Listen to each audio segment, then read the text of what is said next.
Place à l'actualité ivoirienne. Monsieur Alain Toussaint, vous êtes le conseiller de Laurent Gbagbo. Alors, est-ce que vous pouvez nous faire un point sur la situation?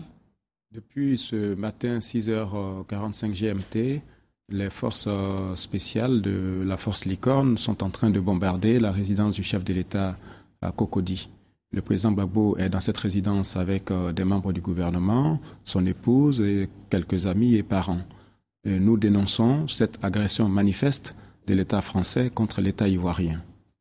Et qu'en est-il des négociations évoquées hier par le ministre Alcide Djedje ou encore par le président en exercice de l'Union africaine, Teodoro Obiang Nguema Mbasogo? En réalité, le ministre Alcide Djedje n'est plus habilité à agir pour le compte et au nom du gouvernement ivoirien puisqu'il a fait reddition, enfin il a fait défection, il s'est, semble-t-il, rallié à M. Ouattara sous les pressions de l'ambassadeur de France à Abidjan. Et en réalité, des négociations, il s'agit de demander à la France d'arrêter les bombardements contre les camps militaires et le palais présidentiel, la résidence du chef de l'État. C'est cette raison qui a conduit M. Alcide Djedje à se rendre à la résidence de l'ambassadeur où il a été pris en otage et sans doute on lui a fait faire des déclarations que l'on sait maintenant. La position de l'Union africaine qui condamne les bombardements et l'intervention internationale nous paraît tout à fait Est-ce que vous avez des preuves notable. que c'est bien la France qui est actuellement en train de bombarder? Oui, nous avons la preuve que c'est l'armée française qui est en train de bombarder la résidence du chef de l'État. Je suis en contact avec le cabinet militaire du président de la République qui m'a alerté ce matin et c'est d'ailleurs pour cela que je souhaitais prendre à témoin l'opinion africaine sur les agissements crapuleux et criminels de l'armée française en Côte d'Ivoire. Il est inacceptable qu'un pays comme la France agisse de la sorte vis-à-vis d'un État souverain, la Côte d'Ivoire. Nous sommes dans le cadre d'un contentieux post-électoral. Nous comprenons difficilement l'enlisement provoqué par la posture diplomatique de la France et qui va certainement déboucher sur des crimes. Et je le dis ici, la France sera tenue pour responsable coupable de l'assassinat du président Gbagbo, tout comme de la mort de toutes les personnes qui sont avec lui et des risques de guerre civile qui risquent de se produire en Côte d'Ivoire. Alors justement, regardons tout de suite un résumé des déclarations qu'a faites hier Laurent Gbagbo avec Aïssatou Diamanka Besland. Pression sur Laurent Gbagbo.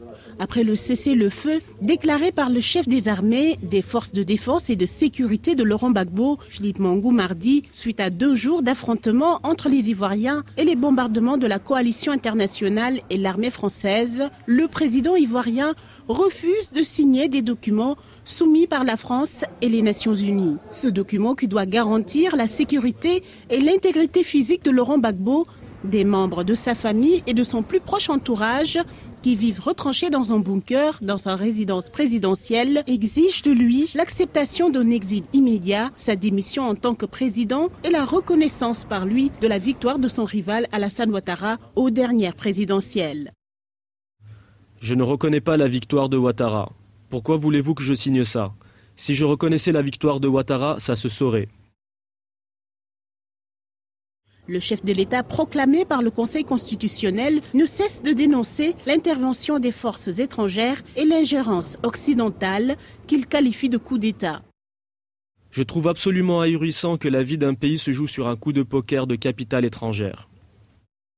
Le président de la Commission de l'Union africaine, Jean Pigne, et le président équato-guinéen, Teodoro Obiang Nguema Mbasogo, président en exercice de l'Union africaine, ont fermement condamné mardi les frappes de l'ONU et de la France en Côte d'Ivoire. Frappes ayant fait de nombreuses victimes humaines, civiles et militaires. Le souhait d'obliger Laurent Gbagbo à signer un document en dehors de toute légalité juridique et hors du cadre tracé par l'Union africaine étant, selon plusieurs spécialistes, la preuve que la communauté internationale, malgré la victoire militaire, a agi en dehors de toutes les considérations juridiques solides sur le dossier ivoirien.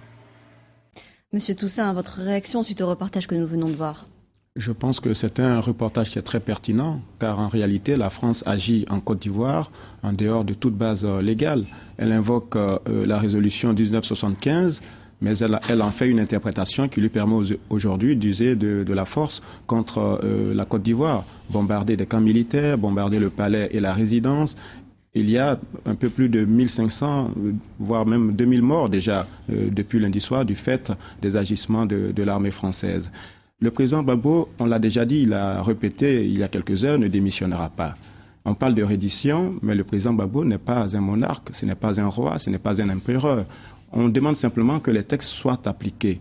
Il a demandé le recomptage des voix, puisque M. Ouattara affirme avoir gagné, qu'il accepte le recomptage des voix. C'est un principe de droit qu'il faut respecter. Or, la France veut un passage en force. C'est un coup d'État qui est en cours, puisqu'elle a échoué à détourner le résultat des élections au profit de M. Ouattara. Quelle va être la stratégie de Laurent Gbagbo maintenant? Je ne sais pas si on peut envisager les choses en termes de stratégie.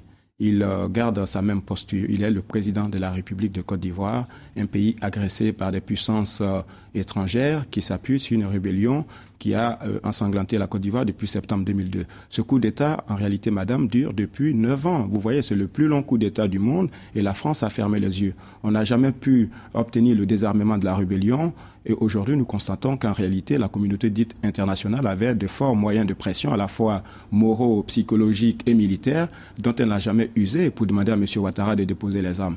Et le crime qu'elle commet aujourd'hui, cette communauté internationale, c'est de créer les conditions d'un chaos en Côte d'Ivoire. Et nous attirons l'attention de l'opinion africaine sur la responsabilité de la France, mais également des États-Unis. Merci, M. Toussaint, d'avoir